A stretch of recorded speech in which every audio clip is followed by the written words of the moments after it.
Hello friends, welcome. स्वागत है आपका अपने इस चैनल इग्नो गाइडेंस में। आज का जो वीडियो है ये आपका BPAG 172 है और इसमें हम पढ़ेंगे आज ब्लॉक 2। ब्लॉक 1 कंप्लीट हो चुका है। यदि आपने वॉच नहीं किया तो वॉच कर लीजिएगा चैनल के प्लेलिस्ट में जा करके BPAG 172 को सर्च करिएगा, देखिएगा, वहां पे आपको वीडियो मिल जाएगा। अदरवाइज आप वीडियो देख रहे हैं उसमें भी ऊपर देखिएगा, लिख के आएगा BPAG 172, तो क्लिक करके वहां पहुंच सकते हैं।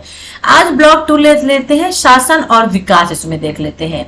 2 यूनिट इसमें है, तो इन दोनों यूनिट को यानी 5 और 6 यूनिट है, इन दोनों को एक ही वीडियो मिलेंगे, तो ब्लॉक 2 भी हमारा कंप्लीट हो जाएगा। तो ब्लॉक 5 जो है ये है विकास के बदलते आयाम। मतलब विकास के आयाम का मतलब चरण, कौन कौन से विकास के रूप आए हैं आगे चल के, ठीक है ना। विकास किन रूपों में हुआ है वो हम इसमें देखेंगे, ठीक है।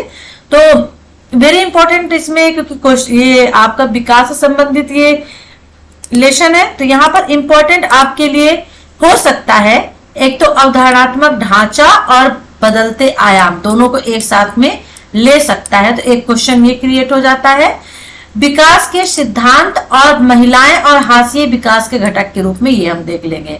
तो चलिए थोड़ा सा यहाँ पर हम प्रस्तावना देख लेते हैं तो चीजें हमारे समझ में आ जाती है, ठीक है ना, राइट। अब देखिए विकास शब्द जो है ये विरोधाभासी और अस्पष्ट है, ठीक है ना। क्यों ऐसा है?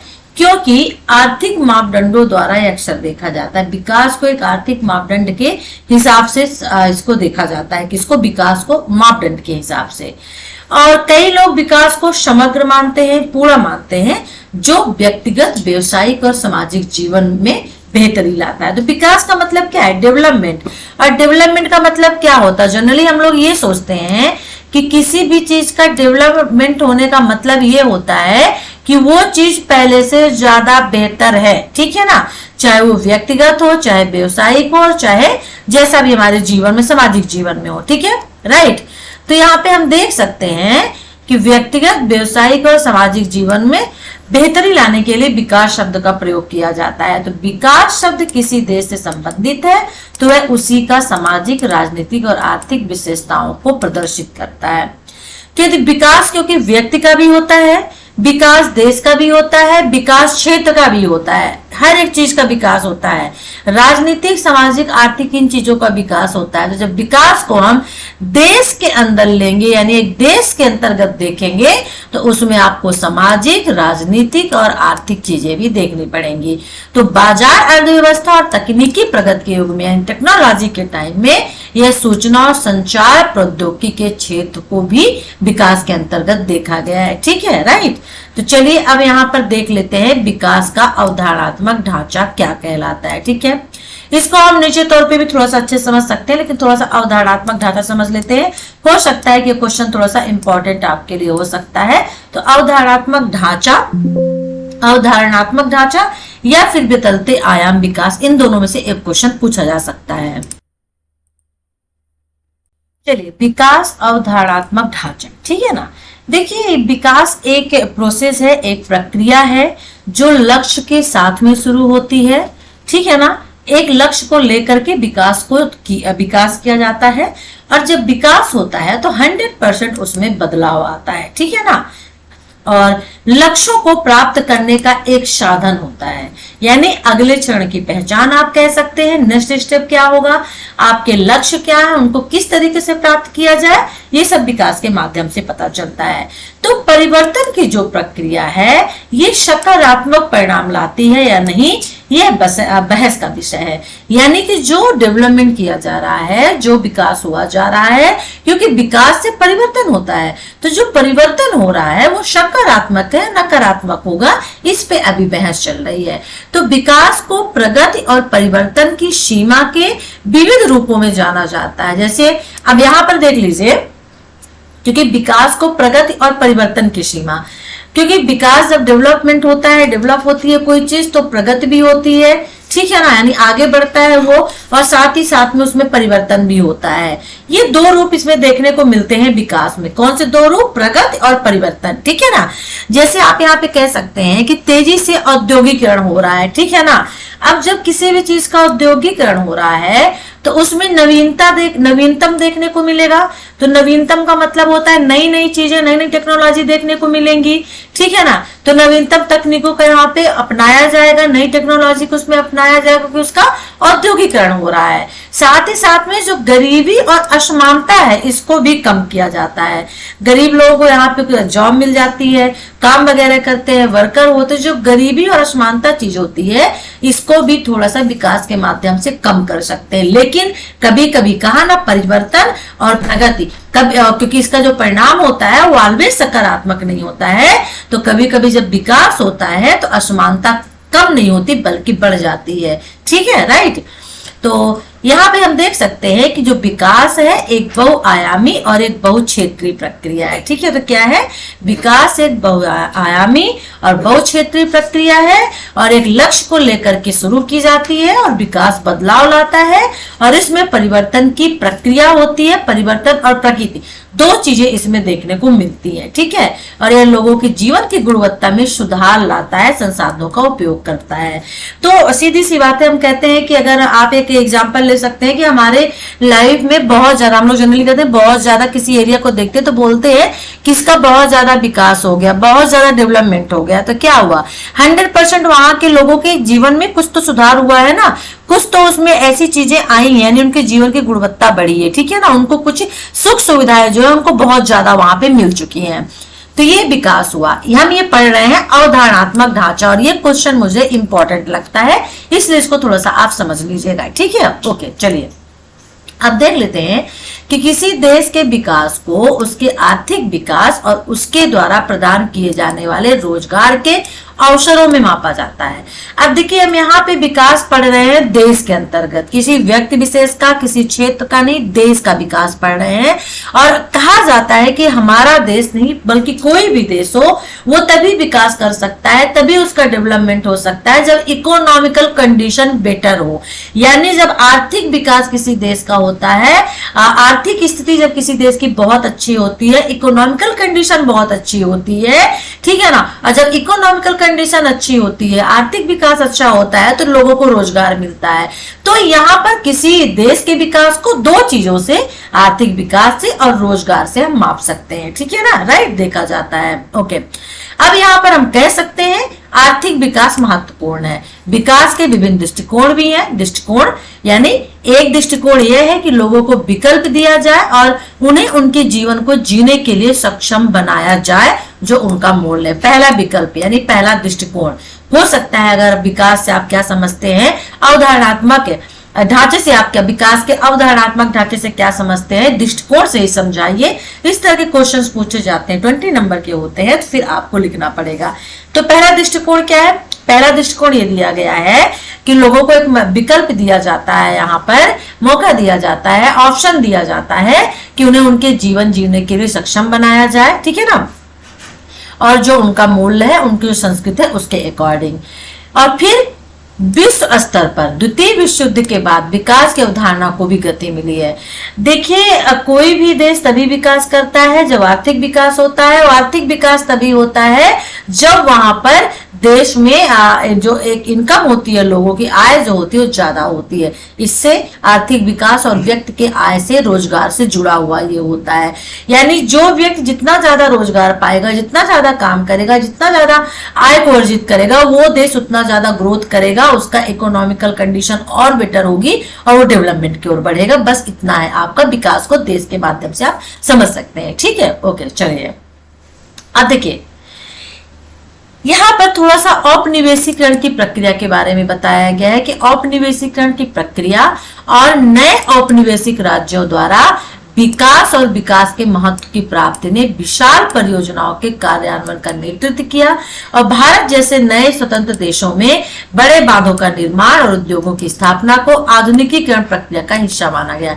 तो भारत में आधुनिकीकरण की प्रक्रिया, विकास के तहत अगर आप पूछा जाए कि विकास के अंतर्गत आधुनिकीकरण प्रक्रिया से आप क्या समझते हैं, तो आपको यही लिखना पड़ेगा कि पहले तो हमारे भारत देश का विकास उतना नहीं हुआ जितना होना चाहिए, लेकिन जब ये स्वतंत्र हुआ तो बहुत बड़े पैमाने पर इसका विकास हुआ। विकास के मामले में बड़े बांधों का निर्माण किया गया, यहाँ पे उद्योगों की स्थापना हुई। वेरी इंपॉर्टेंट है उद्योगों की स्थापना, ठीक है। और पंडित जवाहरलाल नेहरू भारत के पहले प्रधानमंत्री बने थे। उन्होंने अपने एक भाषण में भी कहा था कि एक बार आधुनिक मंदिर था, ठीक है ना, राइट। और 1948 में हीराकुंड बांध का निर्माण किया गया था, और जिसके कारण वहां पर विस्थापित हुए लोग, यानी जिस जगह पे हीराकुंड बांध बनाया गया वहां से लोगों को हटाया गया, ठीक है। तो वे लोगों को भी कहा था कि अगर आपको पीड़ित होना है तो आपको देश के हित में नुकसान उठाना चाहिए, और धीरे धीरे विकास की धारणा बदल गई।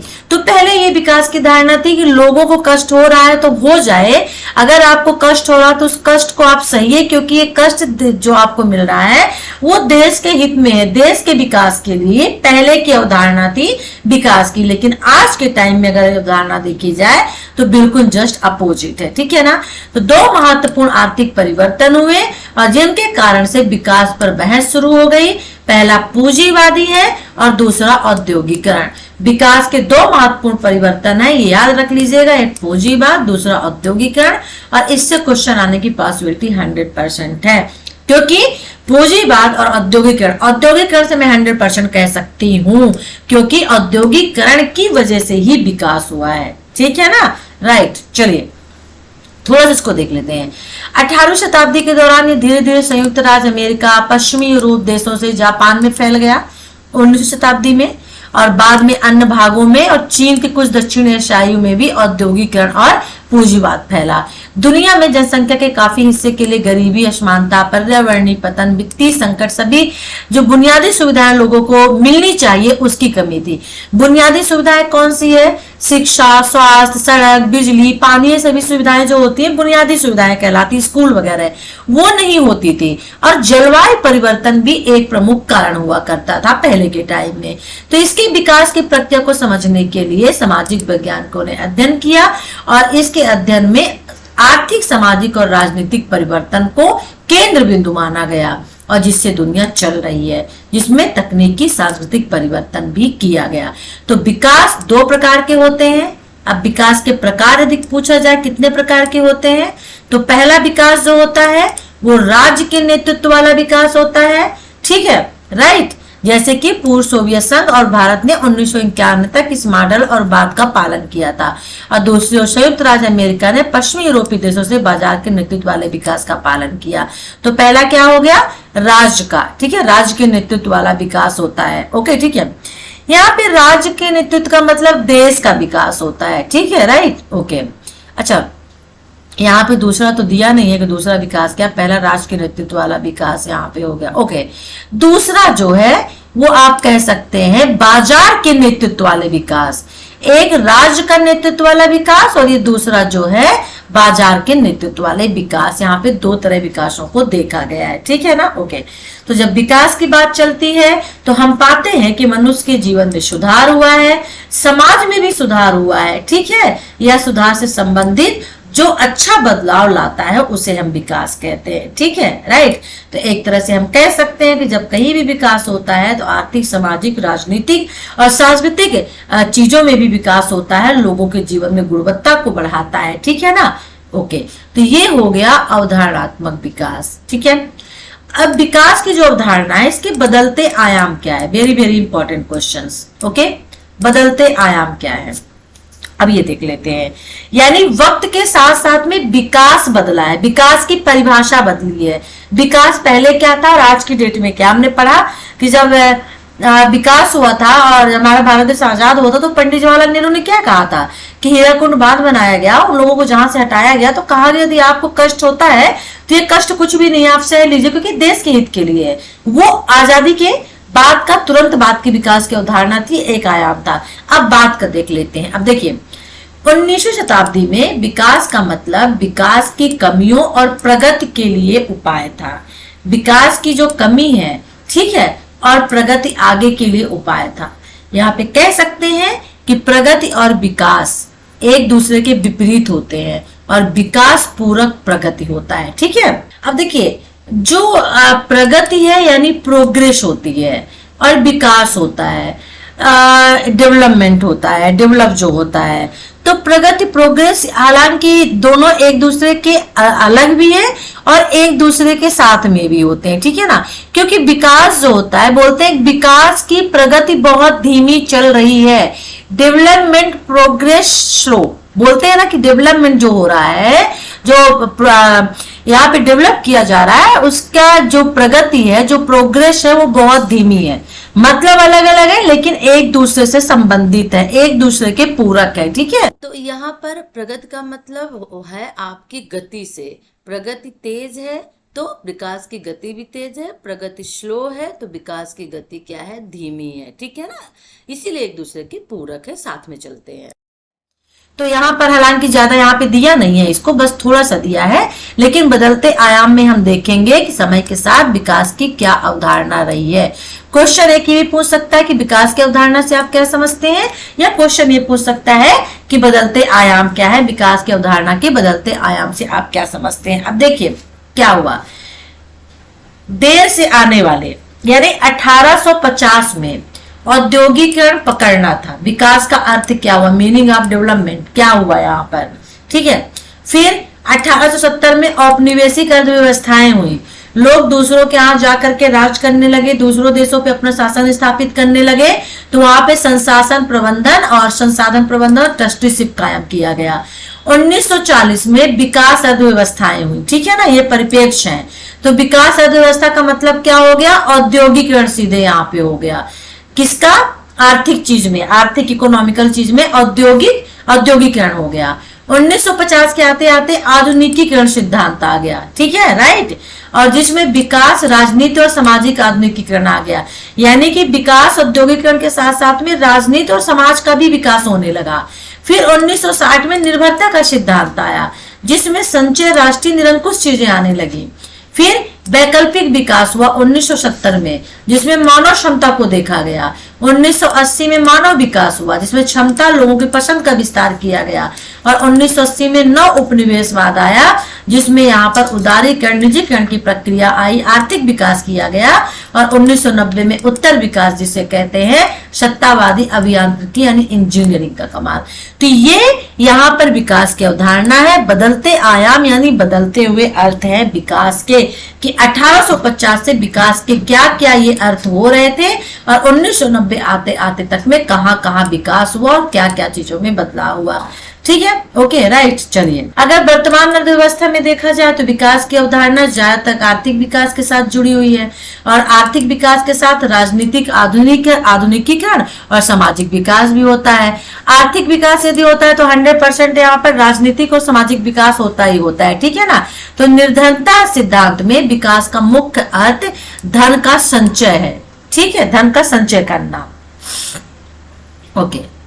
अब यहाँ पे देख लेते हैं क्या इंपॉर्टेंट हो सकता है। विकास के सिद्धांत, विकास के सिद्धांत कौन कौन से हैं ये हम थोड़ा सा यहाँ पर देख लेते हैं, ठीक है ना, ओके। आधुनिकीकरण सिद्धांत जो है 1945 से 1960 के दौरान अमेरिका और यूरोप में उभरा, यानी इसका जन्म अमेरिका और यूरोप में हुआ 1945 से 1960 के दौरान, ठीक है ना। और इस सिद्धांत के प्रस्तावक जो थे डब्ल्यू रोस्टो, एमिल दुर्खीम और मैक्स वेबर थे, ठीक है, राइट। अब ये है क्या, तो जो 9 स्वतंत्र राज्य ने गरीबी और कम आर्थिक विकास का अनुभव किया। 9 स्वतंत्र राज्य का मतलब था कि ऐसे राज्य का मतलब यहाँ राष्ट्र से है, ठीक है ना। तो ऐसे राष्ट्र, ऐसे देश जिनको उस वक्त स्वतंत्रता मिली थी 1945 से 1960 के दशक में, तो सीधी सी बात है वो राज्य, वो राष्ट्र किसी और देश के अधीन थे, तो 100% वहां पे उनका आर्थिक शोषण किया गया, तो गरीबी आएगी ही, और साथ में वहां पे विकास तो किया नहीं जाएगा, तो आर्थिक विकास जो है वो भी वहां पे कम हुआ। तो गरीबी और आर्थिक विकास दो चीज जो थे वहां पे कम थे। कुछ देशों को राजनीतिक अशांति का भी सामना करना पड़ा, क्योंकि जब वो देश स्वतंत्र हो गए तो उनके पड़ोसी देशों से उनको खतरा होने लगा, ठीक है ना। पड़ोसी देशों से खतरा होने के साथ साथ में देश में आंतरिक कलह शुरू हो गई, तो ये राजनीतिक अशांति होती थी, तो इन देशों को भी, कुछ देशों को सामना करना पड़ा। द्वितीय विश्व युद्ध के अंत के बाद वैचारिक रूप से दुनिया 2 भागों में विभाजित हो गई। आधुनिकीकरण सिद्धांत ने आधुनिकता के साथ विकास को महत्व दिया, और विकसित देश विज्ञान प्रौद्योगिकी और आधुनिकीकरण में उन्नत थे। यानी कि अब द्वितीय विश्व युद्ध के बाद जो वैचारिक रूप से दुनिया दो भागों में डिवाइड हुई थी, पहला भाग था आधुनिकीकरण सिद्धांत, जिसने आधुनिकता को महत्व दिया और विकास के रूप में अपनाया, यानी विकास के रूप में आधुनिकता को अपनाया। और दूसरा जो था वो विकसित देश थे, जो पहले से ही विकसित थे, क्योंकि जो देश उस वक्त स्वतंत्र हुए थे वो विकासशील देश थे, और जो देश पहले से स्वतंत्र हो चुके थे वो विकसित देश थे। तो उन्होंने विज्ञान प्रौद्योगिकी और औद्योगिकरण को महत्व दिया, क्योंकि ऑलरेडी वो विकसित थे, डेवलप थे, गरीबी नहीं थी, इकोनॉमिकल कंडीशन उनकी अच्छी थी, तो और औद्योगिकरण टेक्नोलॉजी को अपनाना चाहते थे, उसका विकास करना चाहते थे। ठीक है, तो जिसने व्यक्तिवाद को अधिक महत्व दिया। तो इस सिद्धांत के अनुसार सभी समाज प्रगति के लिए विकास के समान चरणों से गुजरते हैं। ठीक है ना, तो समाज की प्रगति के लिए विकास के जितने भी चरण हैं सभी एक समान से गुजरते हैं। तो रोस्टो ने आधुनिक बनने के लिए विकास के 5 चरण दिए थे। अब 5 चरण रोस्टो के कौन से हैं देख लीजिए। हो सकता है, हालांकि क्वेश्चन तो नहीं पूछेगा, लेकिन ये क्योंकि इसके सिद्धांत हैं तो कहीं ऐसा ना हो कि सिर्फ यहाँ पे आपसे एक अलग क्वेश्चन पूछ दिया जाए, आधुनिकीकरण का सिद्धांत रोस्टो के अनुसार से क्या है बताइए। तो समाज को पहले चरण में पारंपरिक रूप में देखा गया था। ठीक है, यानी पारंपरिक रूप का मतलब ट्रेडिशनल, जिसमें समाज पर गरीबी का प्रभुत्व होता था, यानी लोग गरीब होते थे और उत्पादन के लिए आदिम तरीकों का इस्तेमाल करते थे, उनके पास टेक्नोलॉजी नहीं थी। तो जो पुराने टाइम में कृषि वगैरह के लिए औजार हथियार उपयोग में किए जाते थे उसका उपयोग करते थे। ठीक है ना, और पारंपरिक मूल्यों को सजो कर रखते थे, जो उनकी पुरानी परंपरा थी उनको। ठीक है, तो ये क्या हो गया, पहला हो गया। ठीक है, पहले चरण में। दूसरा चरण क्या हो गया, चलिए दूसरा देख लेते हैं। दूसरे चरण को टेक ऑफ के लिए पूर्व स्थितियां कहा जाता है। टेक ऑफ यानी पूर्व स्थितियां। ठीक है ना, preconditions for take off यानी पूर्व स्थितियां। अब इसे देख लेते हैं, पूर्व स्थितियां क्या है।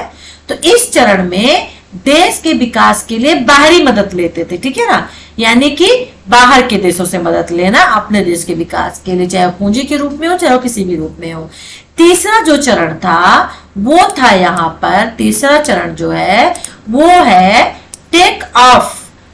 टेक ऑफ पूर्व स्थितियां, अब यहाँ पे टेक ऑफ सिर्फ है, यानी देश निवेश और उच्च आर्थिक विकास पर जोर देता है, यानी वो दूसरी चीजों पर निवेश करता है, पैसा लगाता है, पूंजी लगाता है, और जो वो आर्थिक विकास है उसका उच्च स्तर होता है। और जो चौथा चरण है वो देख लेते हैं क्या है। तो चौथा चरण है ड्राइव टू मैच्योरिटी कहा जाता है, यानी सभी लोगों में समृद्धि देखी जा सकती है, ये चौथा चरण है। और जो पांचवा और अंतिम चरण है वो क्या कहता है रोस्टो के हिसाब से, उच्च सामूहिक उपभोग। ठीक है ना, यानी विचार इसका मानना है काफी हद तक आधुनिकीकरण के प्रति पारंपरिकता और प्रतिरोध तीसरी दुनिया के देशों के अविकास के लिए जिम्मेदार है। तो यहाँ पे रोस्टो के जो है 5 चरण बताए गए हैं आधुनिकीकरण के। ठीक है ना, राइट, विकास के। तो रोस्टो के विकास के बारे में आता है तो आप ये बड़े आराम से 5 चरण लिख सकते हैं। ठीक है, ओके, राइट, ओके। फिर निर्भरता का सिद्धांत आ गया यहाँ पे, डिपेंडेंसी थ्योरी। अब ये क्या है, हमने अभी आधुनिकीकरण सिद्धांत देखा, अब निर्भरता सिद्धांत देख लेते हैं थोड़ा सा। ठीक है ना, तो देखिए सिद्धांत था 1960 से 70 के दशक में आंद्रे गोंडर फैक द्वारा दिया गया था, और उन्होंने आधुनिकीकरण सिद्धांत को खारिज कर दिया था, यानी आधुनिकीकरण सिद्धांत को साइड में रख दिया, आलोचना की, और उन्होंने एक नया सिद्धांत दिया, निर्भरता का सिद्धांत आंद्रे गोंडर फैक का। ठीक है, उनके अनुसार अब उन्होंने क्या कहा निर्भरता में, उन्होंने कहा कि जो विकसित देश हैं वो आदिम नहीं थे, पुराने टाइम के नहीं थे, लेकिन विकसित देशों द्वारा उनका शोषण किया जाता था। यानी विकसित देश आदिम नहीं थे, लेकिन विकसित देशों द्वारा उनका शोषण किया जाता था, और विकसित देश आमतौर पर इन देशों को अप्रचलित प्रौद्योगिकी प्रदान करते थे। यानी जो विकासशील देश थे, ठीक है ना, विकासशील देश जो थे वो पुराने आदिम नहीं थे, लेकिन विकसित देश जो उनके ऊपर राज करते थे, औपनिवेशवाद बना के रखा था, उनके द्वारा विकसित देशों के द्वारा विकासशील देशों का शोषण किया जाता था। ठीक है, और साथ में ही वो इस तरह की एक टेक्नोलॉजी प्रौद्योगिकी देते थे जो अविकसित थी। ठीक है, तो विकासशील देशों के लिए पुरानी तकनीक से बच पाना मुश्किल है, और विकसित देश गरीब देशों को प्रौद्योगिकी और संसाधनों पर निर्भर करेंगे। तो विकसित देश गरीब देशों को टेक्नोलॉजी देंगे, जो सोर्स होते हैं उनके ऊपर निर्भरता, डिपेंडेंस को बढ़ाएंगे, और निर्भरता सिद्धांत दूसरे विश्व युद्ध के बाद के विकास के पारंपरिक दृष्टिकोण के लिए जाना जाता है। ठीक है, राइट। तो विकसित देशों में प्राकृतिक संसाधन, सस्ते कामगार के उचित लाभ उठाना, विकसित देशों में प्रचलित बाजार की स्थितियों का लाभ उठाने की प्रवृत्ति होती है। ठीक है, तो लाभ के लिए और विकसित देशों की निर्भरता पैदा करता है। तो निर्भरता का सिद्धांत एक विकासशील देश विकसित देशों के ऊपर डिपेंड रहता है। विश्व प्रणाली सिद्धांत, क्या ये हमारे लिए इंपॉर्टेंट हो सकता है? ये भी आधुनिकीकरण सिद्धांत की आलोचना करता है। इसने शोषण मुक्त विश्व पर जोर दिया था। ठीक है ना, किस पर दिया था? शोषण मुक्त विश्व पर जोर दिया था। और आधुनिकीकरण और निर्भरता सिद्धांतों के विपरीत अर्थशास्त्र, संस्कृत, इतिहास, समाज शास्त्र, राजनीति और विकास अध्ययन जैसे क्षेत्रों पर जोर दिया था। और इस सिद्धांत के अनुसार दुनिया में दो तरह की प्रणालियां हैं। एक विश्व साम्राज्य जो ब्रिटिश साम्राज्य की तरह है, जो राजनीतिक केंद्र के साथ है, और एक और विश्व अर्थव्यवस्था है। एक विश्व साम्राज्य और एक विश्व अर्थव्यवस्था है जो कई केंद्रों और कई संस्कृतियों के साथ पूंजीवादी है। ये विश्व प्रणाली सिद्धांत है। स्टैंड पॉइंट सिद्धांत मुझे इंपॉर्टेंट नहीं लगता है। ठीक है, तो यहाँ पे आप सिद्धांत भी ज्यादा नहीं, आप 3 भी पढ़ लीजिए, काफी है। आधुनिकीकरण सिद्धांत ले लीजिए, निर्भरता सिद्धांत, विश्व प्रणाली सिद्धांत ले लीजिए। ठीक है, विकास की अवधारणा को समझाइए, आधुनिकीकरण सिद्धांत पर चर्चा कीजिए, विकास का निर्भरता का सिद्धांत क्या है। अब विकास के उपागम देख लेते हैं, यहाँ पर क्या इंपॉर्टेंट इसमें हो सकता है। विकास के उपागम या विकास के दृष्टिकोण, ठीक है ना, राइट। पहले नव उदारवाद।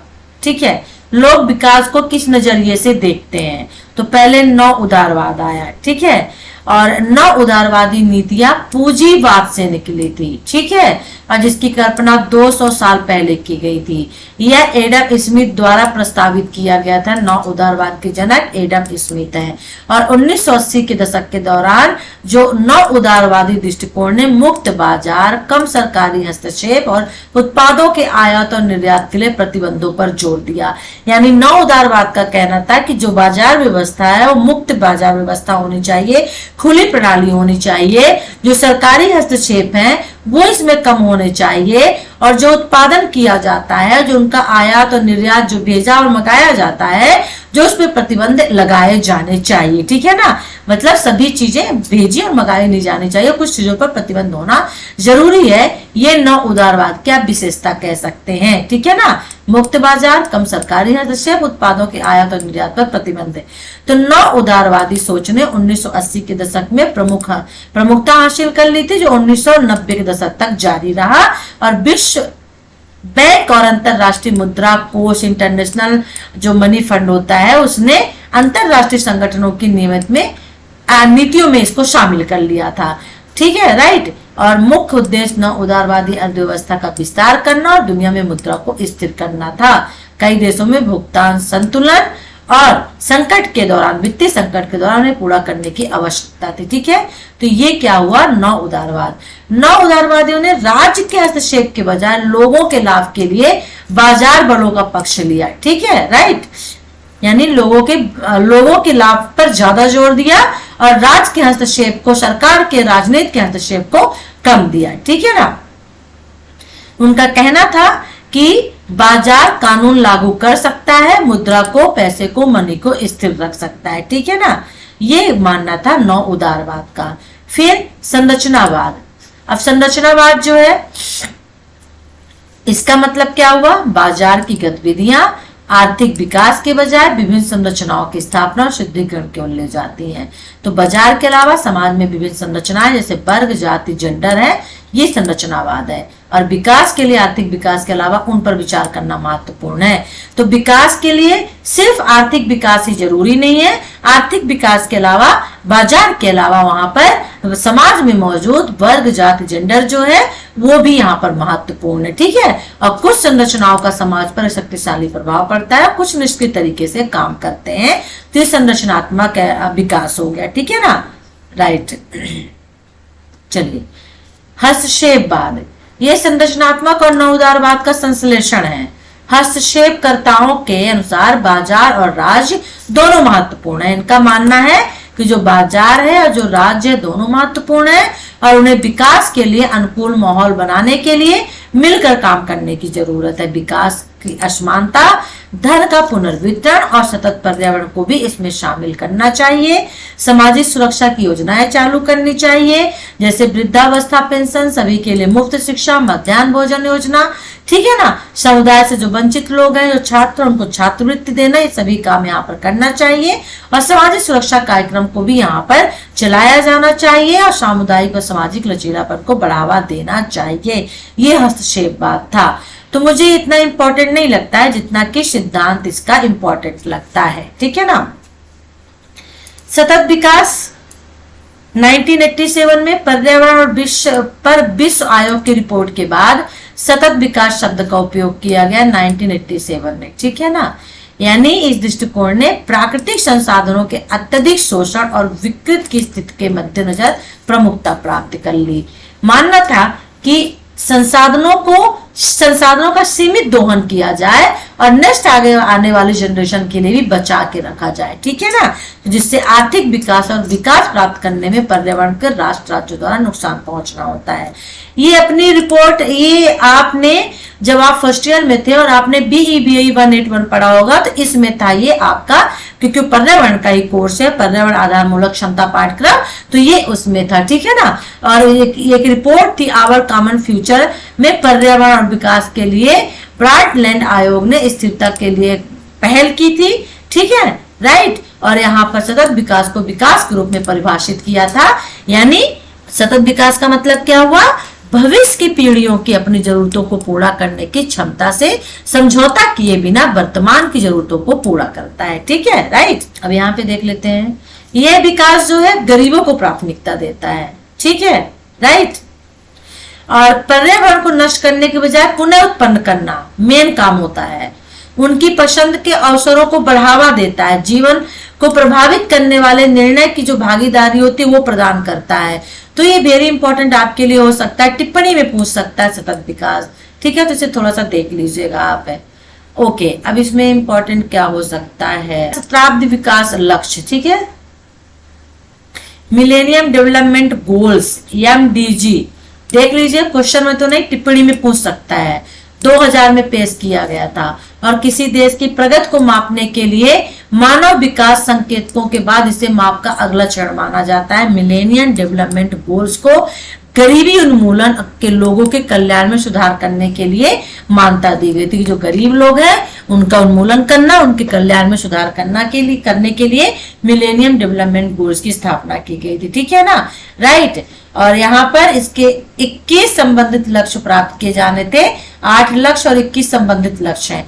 तो 8 लक्ष्य क्या क्या है सहस्त्राब्दी विकास लक्ष्य के, मिलेनियम डेवलपमेंट गोल के, गरीबी और भूख को मिटाना पहला उद्देश्य, सार्वभौमिक प्राथमिक शिक्षा प्राप्त करना दूसरा, जेंडर समानता को बढ़ावा देना, महिलाओं को सशक्त बनाना, बाल मृत्यु दर में कमी लाना, मातृ स्वास्थ्य में सुधार लाना, HIV, एड्स, मलेरिया, अन्य बीमारियों का सामना करना, पर्यावरणीय स्थिरता सुनिश्चित करना और विकास के लिए वैश्विक साझेदारी की स्थापना करना। ठीक है, राइट। सतत विकास लक्ष्य से देख लीजिएगा, क्योंकि ये 2030 के विकास एजेंडा को अपनाया गया है संयुक्त राष्ट्र महासभा के 193 देशों ने 25 सितंबर 2015 को सतत विकास लक्ष्य को। ठीक है ना, इसके 17 वो इसके वो लक्ष्य यहाँ पर 17 यहाँ पे इसके लक्ष्य रखे गए हैं। ठीक है ना, लक्ष्य कौन कौन से है, यह जगह गरीबी खत्म करना, भुखमरी खत्म करना, बेहतर पोषण और खाद्य सुरक्षा को देना, स्वास्थ्य जीवन सुनिश्चित करना, है ना। ठीक है ना, और जेंडर समानता हासिल करना, सभी के लिए पानी की सुरक्षिता उपलब्ध कराना, सस्ती विश्वसनीय टिकाऊ आधुनिक ऊर्जा पहुंचाना, ये सभी इसमें 17 चीजें इसमें रखी गई हैं। ठीक है, तो महिलाओं और हाशिए विकास के घटक के रूप में इसे हम बाद में देख लेते हैं। ठीक है ना, महिलाओं को जो अधिकार दिए गए हैं उसके लिए क्या क्या यहाँ पे चर्चा है।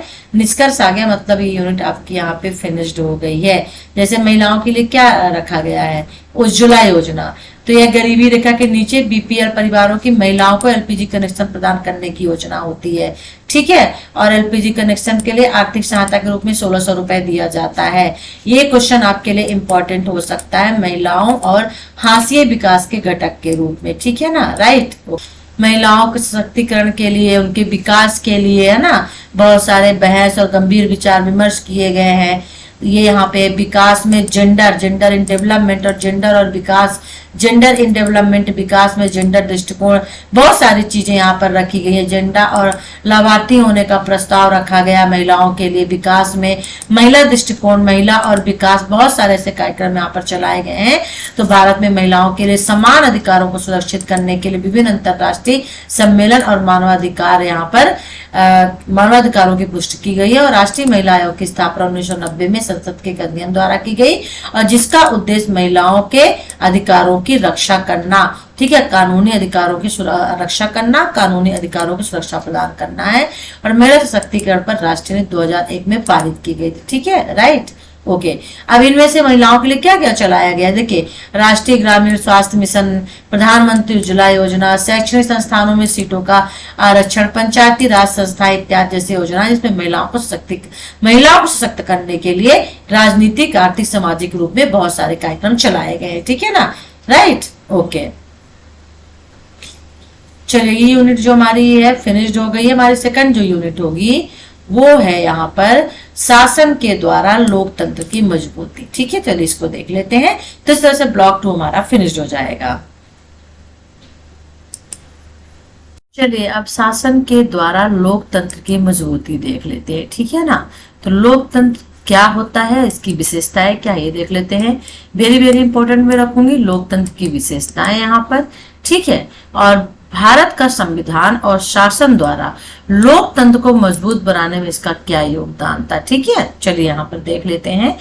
तो ये लोकतंत्र है क्या, लोकतंत्र की परिभाषा और विशेषताएं। ठीक है, तो लोकतंत्र सरकार की एक प्रणाली है। ठीक है, और जिसके तहत लोग सीधे अपने प्रतिनिधि के माध्यम से देश पर शासन करते हैं। तो लोकतंत्र सरकार की प्रणाली है, और इसके अंतर्गत क्या होता है कि लोग जो होते हैं सीधे, डायरेक्ट या फिर अपने प्रतिनिधियों के माध्यम से देश पर शासन करते हैं। उन्हें शासन कौन करने देता, हम और आप करने देते हैं। ठीक है ना, किसके माध्यम से, वोट के माध्यम से, मत दे करके। ठीक है, राइट। तो संसद, राज्य, विधानसभा और स्थानीय सरकार जैसे विभिन्न संस्थाएं होती हैं जो लोकतंत्र के अंतर्गत आती हैं। तो लोकतंत्र में लोगों की इच्छा को सर्वोच्च माना जाता है, विल ऑफ द पीपल। ठीक है ना, लोगों की इच्छा को क्यों, क्योंकि इलेक्शन किए जाते हैं, यहाँ पे प्रतिनिधि का चुनाव किया जाता है। तो यहाँ पर चुनाव कौन करता है, हम और आप करते हैं। एक आवश्यक एज होती है, एक उम्र होती है मतदान करने की, और उस एज में मतदान किया जाता है, अपना वोट दिया जाता है और चुना जाता है एक व्यक्ति को यहाँ पर। ठीक है, तो अपनी राजनीतिक शक्ति का उपयोग करने के अलावा सभी नागरिकों को समान माना जाता है। ठीक है, और चुने हुए क्षेत्र जैसे अर्थव्यवस्था, राजनीति, शिक्षा के विकास में गतिविधियों में ये भाग लेते हैं। ठीक है, उन्हें भाग लेने की स्वतंत्रता भी होती है, राइट। अब एक लोकतांत्रिक राज्य में अब क्या होता है, एक लोकतांत्रिक राज्य में हमारा देश जो है लोकतांत्रिक राज्य है। ठीक है ना, तो न्यूनतम आवश्यक आयु प्राप्त करने वाले नागरिकों को मतदान करने और चुनाव लड़ने का समान अवसर मिलता है। यानी कि लोकतांत्रिक देश में देश के लिए राष्ट्र शब्द यूज किया जाता है। तो लोकतांत्रिक देश में जो न्यूनतम आवश्यक, जैसे हमारे भारत देश में 18 वर्ष आयु रखी गई है, किसके लिए, वोट देने के लिए, तो न्यूनतम आवश्यक आयु हो जाती है। ठीक है ना, तो यहाँ पर मतदान करने और साथ ही साथ में चुनाव पर लड़ने का भी यहाँ पे मौका दिया जाता है। नियमित चुनाव होते हैं और यहाँ पर बोलने की स्वतंत्रता होती है, राजनीतिक गतिविधियों में भाग लिए जाते हैं और लोग अपने राय और अधिकारों की अभिव्यक्ति भी यहाँ पर करते हैं।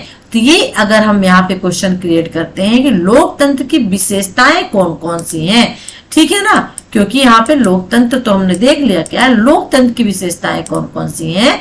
सबसे पहले यहाँ पर आप देख सकते हैं लोकतंत्र की विशेषताओं में नियमित चुनाव पहला कह लीजिए, ठीक है ना, जैसे कि ये जो इलेक्शंस होते हैं प्रधानमंत्री के लिए, तो ये लोकसभा के जो इलेक्शंस होते हैं वो 5 वर्ष के अंतराल में होते हैं, तो ये नियमित चुनाव होता है, एक टाइम इनका फिक्स होता है, ठीक है ना, राइट। फिर यहाँ पर देख सकते हैं जैसे राष्ट्रपति के चुनाव होते हैं वो भी 5 वर्ष में होते हैं, तो यहाँ पर चुनाव का एक टाइम फिक्स है, समय फिक्स है, और उस टाइम पे चुनाव होते हैं इमरजेंसी के अलावा। फिर दूसरा क्या हो गया, बोलने की स्वतंत्रता होती है, हमें आजादी होती है कि हम जो चाहे वो हम बोल सकते हैं, ये हमारा मूल अधिकार है, जो हमसे कोई भी मौलिक अधिकार है, जो हमसे कोई भी छीन नहीं सकता है। फिर तीसरा क्या हो गया, राजनीतिक गतिविधियों में भाग लेना। तीसरा हो गया किसी भी पॉलिटिक्स से जो भी एक्टिविटीज होती है उसमें आप पार्टिसिपेट कर सकते हो, आप भाग ले सकते हो, ठीक है ना। चौथा हो गया राय और अधिकारों की अभिव्यक्ति, आपको अधिकार दिए गए कि आप अपनी बात को रख सकते हैं, ठीक है ना, राइट। तो ये जो है यहाँ पर लोकतंत्र की विशेषताएं दी गई हैं।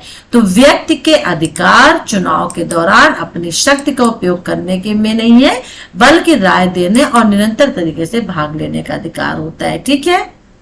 और स्वतंत्र चर्चा, संघ और जो चुनाव होते आवधिक यानी टाइम पे अवधि के हिसाब से वो लोकतंत्र को मजबूत और सफल बनाते हैं। मतलब यहाँ पर आवधिक चुनाव का मतलब कि 5 वर्ष में एक बार चुनाव किया जाता है, यदि 5 वर्ष में ही हो तो क्या होता है कि पैसे कम खर्च होते हैं, 5 साल में सिर्फ एक बार पैसे खर्च होंगे और इससे इकोनॉमिकल कंडीशन अच्छी होती है, देश विकास करता है। लेकिन अगर वही इलेक्शन हर 1 साल में या 2 साल में हो, क्यों, क्योंकि मान लीजिए जो रूलिंग पार्टी है जो शासन में है और जो उसके सपोर्ट में सपोर्टर उनसे हट गए, उन्होंने समर्थन ले लिया, दूसरे पार्टी को दे दिया, तो क्या होगा, फिर वो बहुमत साबित करेगी, बहुमत साबित हो जाएगा, तो बहुमत साबित होने के बाद वो क्या करेगी, वो आ जाएगी रूलिंग पार्टी में। तो ये होता है, तो इसलिए आवधिक चुनाव यानी उसी समय में चुनाव होने पे। तो लोकतंत्र राजनीतिक भागीदारी, राजनीतिक समानता, लोगों के अधिकार के लिए एक अवसर प्रदान करता है, ठीक है। राजनीतिक भागीदारी, राजनीतिक समानता, लोगों के अधिकार के लिए, राइट। लोकतांत्रिक तरीके से समाज के में प्रत्येक व्यक्ति को अपनी राय व्यक्त करने की अनुमति दी जाती है। लोकतंत्र में यही होता है कि अपनी व्यक्ति अपनी राय को रख सकता है, अपनी इच्छा को प्रकट कर सकता है, और लोकतांत्रिक ढांचे में सभी को एक दूसरे की राय का सम्मान करने की उम्मीद होती है। तो आप चाहें तो विशेषताएं यहाँ से भी आगे उठा सकते हैं, ठीक है ना, राइट। यहाँ पे आप कर सकते हैं आगे, जैसे हमने यहाँ पे आपको 4 बताए थे, तो वही है कि समाज के प्रत्येक व्यक्ति को अपनी राय करने की अनुमति दी जाती है, ठीक है ना। एक दूसरे की राय के सम्मान कर रहा है, यानी कि विचार जो होता है उसको रखने की और उसको सम्मान करने की उम्मीद होती है। और यह कानून बनाने वाली संस्था का कर्तव्य होता है कि प्रत्येक नागरिकों को शिक्षा, स्वास्थ्य सुविधाएं जो भी है, जो भी संसाधन है, स्वतंत्रता जो है, पुरुष और महिलाओं के बीच जो जेंडर होता है इनके बीच समानता सुनिश्चित करे, समानता लेके आए, काम करने के अवसर इनको दे, स्वतंत्रता से सक्षम बनाने के लिए आवश्यक कानून बनाए, शोषण वगैरह से मुक्ति दिलाए। ये सभी जो काम होते हैं ये क्या होते हैं, ये लोकतंत्र के अंदर देखे जाते हैं, ठीक है, राइट, ओके। अधिकारों को प्राप्त करने के अलावा नागरिकों के लिए अपने कर्तव्य और जिम्मेदारियों निर्वहन करना जरूरी होता है। शासन प्रक्रिया में भागीदारी, वयस्क मताधिकार का उपयोग करना, ये सभी जिम्मेदारियां निभाई जाती हैं लोकतंत्र में, ठीक है। चलिए अब यहाँ पे आगे देख लेते हैं। तो अगर यहाँ पर लोकतंत्र के बारे में आता है उसकी विशेषताएं, तो आप बड़े आराम से लिख सकते हैं। शुरू में राजनीतिक विचारों, बहुजाति, बहुभाषाई, बहुधार्मिक प्रवृत्ति वाले देश, क्योंकि हमारा देश जो है विविधताओं से भरा हुआ देश है, संस्कृत से भरा, विविध संस्कृतियों से, बहु संस्कृति से भरा हुआ देश है, क्योंकि यहाँ पे बहुत सारे धर्म जात के लोग रहते हैं, संस्कृत के लोग रहते हैं, उनकी भाषाएं अपनी अलग अलग है, लेकिन तब भी एकता है इसमें, ठीक है ना, राइट, ओके। तो यहाँ पर लोकतंत्र और उससे उसकी विशेषताएं हो गई। अब भारत का संविधान शासन द्वारा लोकतंत्र को मजबूत करने में इसका योगदान, तो भारत का संविधान और शासन द्वारा लोकतंत्र को यानी लोकतंत्र को मजबूत करने के लिए भारत के संविधान और शासन का क्या योगदान था, ठीक है, राइट, ओके। 1947 में भारत देश आजाद हुआ था तो लोकतांत्रिक देश बना, और लोकतंत्र को मजबूत करने के साथ साथ विभिन्न क्षेत्रों में सुधार भी करने के लिए सोचे गए, औपनिवेशिक सरकार को पलटने के लंबे वर्ष संघर्ष ने लोगों के द्वारा लोगों का अब्राहम लिंकन के प्रसिद्ध उद्धरण के अनुरूप विशेष रूप से सुशासन की स्थापना के महत्व को सामने लाया। यानी कि जो यहाँ पे अंग्रेजों का राज था और बहुत लंबे समय से संघर्ष चल रहा था, और जब लोगों को आजादी मिल गई तो एक अब्राहम लिंकन जो कि अमेरिका के राष्ट्रपति थे, उनके द्वारा कहा गया एक वाक्य, लोगों के द्वारा किया गया शासन, ये यहाँ पर जो है लोगों के सामने आया। और उसी को मद्देनजर रखते हुए यहाँ पर गांधी जी ने गांव और पंचायत स्तर पर स्वशासन की स्थापना की, और जबकि अंबेडकर ने स्थानीय और प्रबल जातियों की सत्ता को तोड़ने के लिए, यानी जो दलित वर्ग होते हैं उन लोगों के लिए यहाँ पर बहुत सारे काम किए थे। ठीक है ना। ओके, तो भारत में स्वतंत्रता के बाद तत्कालिक सामाजिक आर्थिक परिवर्तन हुए, दुनिया में भी तेजी से परिवर्तन हुए, विकास हुआ, आधुनिक लोक प्रशासनिक प्रणाली का विकास हुआ। स्वतंत्र आधुनिक राज्य ने उन रणनीतियों को अपनाया जो न केवल प्रशासनिक चुनौतियों को संबोधित करते थे बल्कि लोकतंत्र को मजबूत करने का भी प्रयास करते थे। ठीक है, राइट, ओके। तो संविधान में जनसंख्या के हर वर्ग की आकांक्षाओं को जोड़ा गया, और यह एक लोकतांत्रिक देश का मौलिक कानूनी दस्तावेज है जो अपने शासन के सिद्धांतों को पूरा करता है। और 26 जनवरी 1950 को लागू हुए भारतीय संविधान ने शासन के लिए एक रूपरेखा तैयार की, और इसमें कार्यपालिका, न्यायपालिका और विधायिका के लिए स्पष्ट भूमिकाएं सौंपी गई। रूपरेखा में कार्यपालिका, न्यायपालिका, विधायिका बनाए गए, इन सभी के काम यहाँ पर सौंपे गए। ठीक है। संविधान का उद्देश्य जो स्पष्ट रूप से प्रस्तावना में बताया गया, क्या बताया गया कि लोकतंत्र को मजबूत करने की दिशा देना होता है। तो संविधान का उद्देश्य था लोकतंत्र को मजबूत करना, और संविधान को अपनाने पर भारत एक संप्रभु समाजवादी धर्मनिरपेक्ष लोकतांत्रिक गणराज्य बन गया, और भारत के सभी नागरिकों को सामाजिक, आर्थिक और राजनीतिक न्याय भी दिया गया। ठीक है। और विचारों की अभिव्यक्ति, विश्वास, आस्था और पूजा की स्वतंत्रता और अवसर की जो समानता है वो, बिरादरी के बीच बढ़ावा देना, व्यक्ति की गरिमा, राष्ट्र की एकता का आश्वासन देना, ये सभी लोकतंत्र के माध्यम से, संविधान के माध्यम से दिए गए। संविधान ने और क्या दिया? मौलिक अधिकार और राजनीति के निर्देशक सिद्धांतों को प्रस्तुत करना भारतीय संविधान के मूल को दर्शाता है। मौलिक अधिकार न्यायिक अधिकार है, और यह नागरिकों को मनमाने ढंग से कार्य करने से बचाता है राज्य के द्वारा, देश के द्वारा। यानी कि अगर देश जो है, राज्य जो है, जो कानून है वो मनमाना ढंग से काम नहीं कर सकता है। भारत में रहने वाले लोगों को मौलिक अधिकार दिए गए, उनके खुद के स्वयं के अधिकार दिए गए जो उनसे छीने नहीं जा सकते हैं। इसी तरह से राज्य के नीति निर्देशक सिद्धांत भी जो राज्यों के लिए बनाए गए थे, राज्यों के आर्थिक और सामाजिक आर्थिक विकास के लिए बनाए गए थे। ठीक है ना। तो उनकी क्षमता का एहसास दिलाते हैं राजनीति निर्देशक सिद्धांत, और सामाजिक रूप से पिछड़े समुदायों को सामाजिक न्याय सुनिश्चित कराने के प्रयास करते हैं। ठीक है, ओके। चलिए, तो राज्य को सामाजिक व्यवस्था हासिल करने, लोगों के कल्याण को बढ़ावा देने के लिए सामाजिक, आर्थिक, राजनीतिक न्याय के लिए राजनीतिक सिद्धांत की स्थापना की गई थी। ठीक है ना। ओके। भारतीय संविधान उन सभी को उनकी जाति, वर्ग, जेंडर, मूल स्थान के बावजूद सबको समानता देता है, और भारत का संविधान अपने नागरिकों के अधिकारों और विशेषाधिकारों की रक्षा के लिए परस्पर 3 संबंधित रचनाओं, कार्यपालिका, विधायिका और न्यायपालिका, ठीक है, इनके साथ मिलकर काम करता है और लोकतांत्रिक राजनीतिक ढांचा प्रदान करता है। ठीक है, ओके, राइट। शासन के अवधारणा और संचालन मुझे इतना नहीं लगता कि इम्पोर्टेंट है, इसको हम यहाँ पे लिफ्ट करते हैं। ठीक है ना। यहाँ पे संविधान के लोकतंत्र की महत्वपूर्ण विशेषताएं, ठीक है, मौलिक अधिकार, राष्ट्र के नीति निर्देशक सिद्धांत जो जस्ट अभी ऊपर पढ़ के आ रहे हैं, ये आपके लिए यहाँ पर इम्पोर्टेंट हो सकते हैं। ठीक है।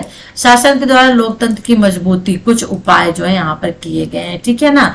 यानी कि कानूनों और शासन प्रक्रिया को बनाकर लोकतंत्र को मजबूत करने के लिए संविधान के योगदान को देखा गया है। तो शासन द्वारा लोकतंत्र प्रक्रिया को मजबूत करने के लिए कौन कौन से उपाय किए गए हैं? शासन द्वारा लोकतंत्र प्रक्रिया को मजबूत करने के लिए कौन कौन से उपाय किए गए हैं? इंपॉर्टेंट क्वेश्चंस के अंतर्गत आ सकता है। ठीक है, राइट। तो भारत सरकार ने लोकतंत्र को मजबूत करने और नागरिकों को लोकतांत्रिक और विकास प्रक्रिया में भाग लेने के लिए कई कदम उठाए हैं, और 1952 में शुरुआत इसकी सामुदायिक विकास कार्यक्रम, कम्युनिटी डेवलपमेंट प्रोग्राम, CDP के साथ हुई थी। और जिसका उद्देश्य क्या था सामुदायिक विकास कार्यक्रम का? लोगों की भागीदारी के माध्यम से ग्रामीण क्षेत्रों के समग्र विकास को लाना था। यानी ग्रामीण क्षेत्र में विकास करना सामुदायिक विकास कार्यक्रम का पहला लक्ष्य था। और पहली पंचवर्षीय योजना के दौरान ग्रामीण क्षेत्रों में गरीबों और जरूरतों को पूरा करने के लिए 1953 में राष्ट्रीय विस्तार सेवा कार्यक्रम जो है शुरू किया गया था। ठीक है, तो यहाँ पर लोकतंत्र को मजबूत बनाने के लिए जितने भी शासन के द्वारा कार्यक्रम चलाए गए हैं उनका यहाँ पे आपको जिक्र कर देना है। ठीक है, राइट। 1957 में योजना आयोग ने लोगों की भागीदारी का आकलन किया था। ठीक है ना, और सिफारिश की थी कि सीडीपी और एनईएस कार्यक्रम का अध्ययन किया जाए। बलवंत राय मेहता की अध्यक्षता में एक समिति की नियुक्ति की गई थी। ठीक है, और जिसे जो पंचायत हम कहते हैं, पंचायत समिति का, और देश में जिला पंचायत परिषद समिति के ब्लॉक तहसील तालुका स्तर पर ग्राम स्तर पर ग्राम पंचायत के साथ देश में त्रिस्तरीय पंचायती राज की व्यवस्था की सिफारिश की थी और इसको मान भी लिया गया था। और पंचायती राज की 3 स्तरीय प्रणाली अस्तित्व में आई थी। ठीक है, 1957 में। ठीक है, ओके। ये सब काम है लोकतंत्र को मजबूत बनाने के लिए। और छठी पंचवर्षीय योजना के सभी के लिए विकास गतिविधियों को गहरा करने के लिए और विकसित करने के लिए एक मोड़ है। स्वास्थ्य, शिक्षा और रोजगार के क्षेत्र में भी बहुत सारे काम किए गए। महिलाओं और हाशिए के लोगों की साक्षरता और शिक्षा पर विशेष जोर दिया गया। और इसमें जो लोग शिक्षा से वंचित होते हैं, ठीक है ना, प्राथमिक स्तर पर लड़कियों के नामांकन में वृद्धि की गई। और जो पिछड़े क्षेत्र वहां पे महिलाओं की शिक्षा को प्रोत्साहित करने की आवश्यकता पर जोर दिया गया।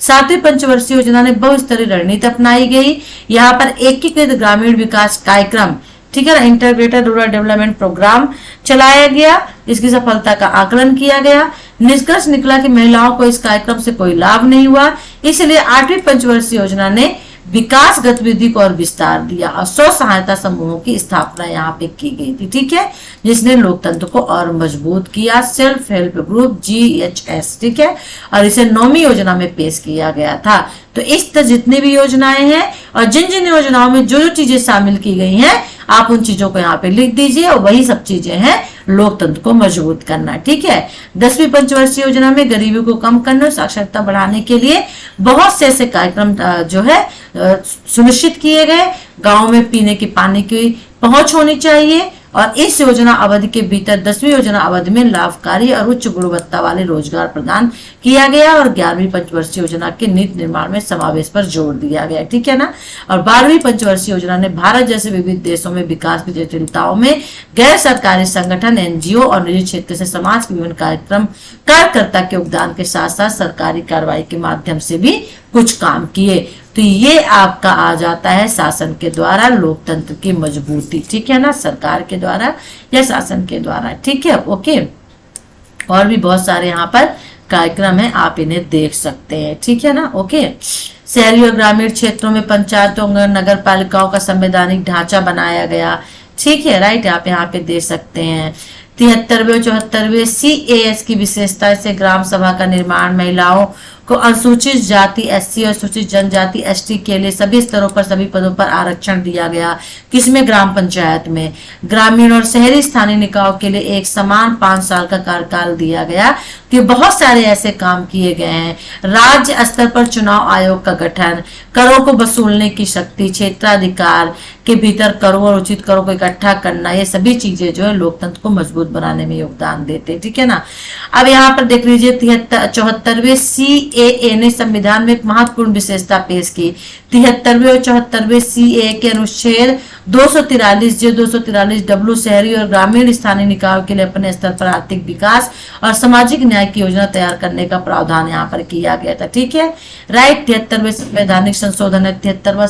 73वां संवैधानिक संशोधन ग्राम पंचायत से संबंधित था और इसमें सबसे न्यूनतम संरचना अर्थात ग्राम सभा स्थापित करना अनिवार्य कर लिया गया। और भारत में प्रत्येक राज्य पंचायतों को नियमित अंतराल पर ग्राम सभा की बैठकें आयोजित करते हैं। तो इस तरह से इसको आप ग्राम सभा को ग्राम पंचायत को जोड़ करके भी एक लोकतंत्र को मजबूत बनाने के लिए जो जो काम किए गए उसे आप इसमें लिख सकते हैं। ठीक है, ओके, राइट। चलिए, ओके। भारत सरकार का थिंक टैंक है जो देश को आगे ले जाने के लिए केंद्र और राज्य सरकारों को आवश्यक नीतिगत इनपुट और तकनीकी सहायता देता है, सलाह देता है। ठीक है, और सरकार के अनुसार 21वीं सदी में सभी जरूरतों को पूरा करने में शासन की चुनौतियां भी हैं, औद्योगिकरण में भी महत्वपूर्ण विकास हुए हैं। ठीक है ना, राइट। तो इस तरह से आप इसको लिख दीजिए। चलिए, सर्व शिक्षा अभियान चलाया गया है, SSA 2000 में शुरू किया गया, जिसमें राज्यों को प्राथमिक शिक्षा के क्षेत्र में भागीदारी दी गई। 9वीं पंचवर्षीय योजना के अंतर्गत कल्पना की गई थी। ठीक है ना, राइट। ये आप देख लीजिएगा, ये भी इंपॉर्टेंट हो सकता है। अनुच्छेद, भारत के संविधान का अनुच्छेद 21 से को 6 और 14 वर्ष की आयु के सभी बच्चों को मुफ्त और अनिवार्य शिक्षा प्रदान करना शामिल किया गया और एक मौलिक अधिकार दिया गया है। 46वें संशोधन अधिनियम के आधार पर 86वें राज्य ने बच्चों के लिए निःशुल्क और अनिवार्य शिक्षा RTI एक्ट यानी अधिनियम 2009 को लागू कर दिया। इसमें देश के सभी बच्चों को एक इक्विटी और समानता दी गई। तो ये जितने भी इसमें चलाए गए हैं योजनाएं, उनको आप लिख के कह सकते हैं कि आधुनिक लोकतंत्र का एक प्रमुख सिद्धांत लोकतंत्र को मजबूत करने के लिए अपने सभी नागरिकों को शिक्षा प्रदान करना है। RTI अधिनियम 2009 अलग से भी पूछ सकता है, प्रमुख क्षेत्र।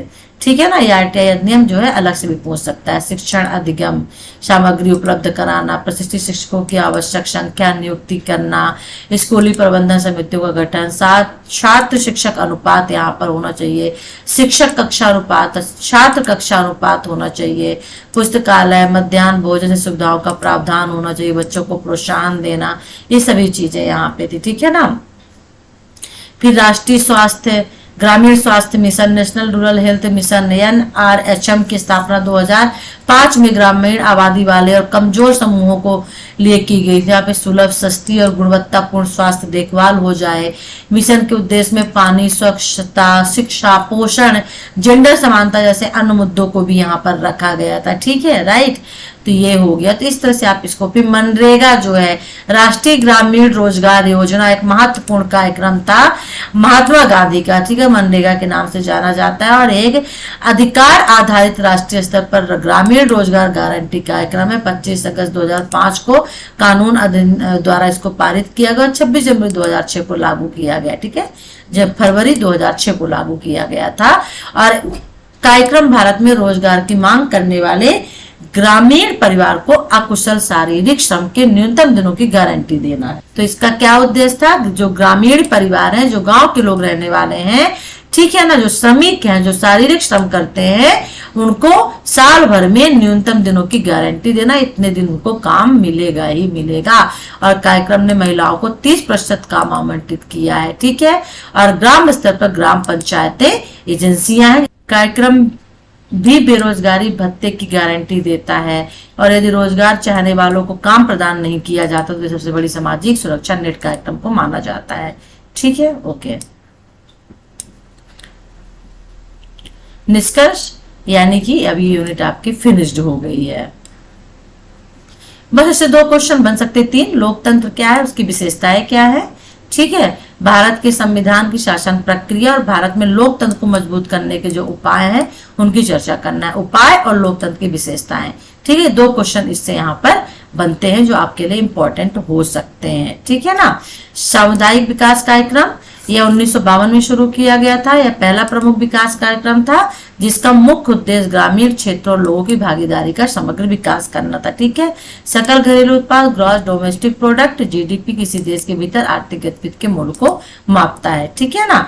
दबाव समूह क्या है, दबाव समूह का गठन वैसे लोगों द्वारा किया जाता है जो अपने हितों को बढ़ावा देने के लिए लोक नीति को प्रभावित करते हैं, आंदोलन वगैरह करते हैं। ठीक है ना, हड़ताल वगैरह करते हैं जब उनको लगता है कि उनका हित जो है, उनका जो हित, उनको जो लाभ है वो उनको नहीं मिल पा रहा है, उनको दबाया जा रहा है। तो ये विरोध करने का एक तरीका होता है जो प्रदर्शन और प्रदर्शनकारियों के माध्यम से सरकारी नीतियों को प्रभावित करता है। ठीक है, ओके। सामाजिक सुरक्षा नेट, सोशल सिक्योरिटी नेट, यह व्यक्तियों या राज्य के समुदाय द्वारा प्रदान की जाने वाली सेवाओं का एक संग्रह होता है। ठीक है, जो गरीबी घटाने के कार्यक्रमों के साथ मिलकर काम करता है, जिसका प्राथमिक लक्ष्य गरीबी कम करना होता है। बेरोजगारी, लाभ, कल्याण इसमें शामिल होते हैं।